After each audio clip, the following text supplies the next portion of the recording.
আল্লাহ পাক চান যে আমরা পরিবর্তিত হয়ে যাই, আল্লাহর পথে পরিবর্তিত হয়ে যাই। কীভাবে? আল্লাহর পথে। যখন আমরা অন্য কিছুর জন্য পরিবর্তন হব, তখন সেখানে দুনিয়ার খেয়াল আসবে, বস্তুবাদী খেয়াল আসবে। আর তোমরা যারা ইয়াং জেনারেশন, তোমরা একমাত্র পারো পরিবর্তন করতে আল্লাহর জন্যে, মানুষের জন্যে।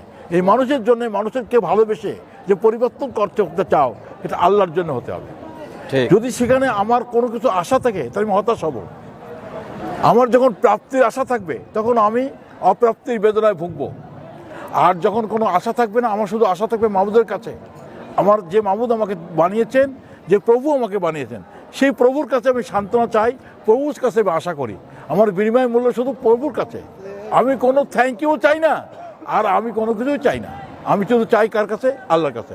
তাহলে পরিবর্তনটা আমাকে আনন্দ দিবে, আর না হলে এই পরিবর্তন আমাকে হতাশ করবে। কারণ আমি যদি কিছু আশা করি, হ্যাঁ, কিছু যদি আমার কেউ ভালো বলে, কিছু স্বভাব করে, কিছু বস্তুর আশা, অথবা কিছু সম্মানের আশা, অথবা ক্ষমতার আশা, এই সব কিছুই হতাশ করে মানুষকে। এখানে অশান্তির বেদনার বুঝ বপন হয়। সুতরাং আমি আশা করব যে আমরা সবাই পরিবর্তন হব শুধুমাত্র আল্লাহর জন্যে।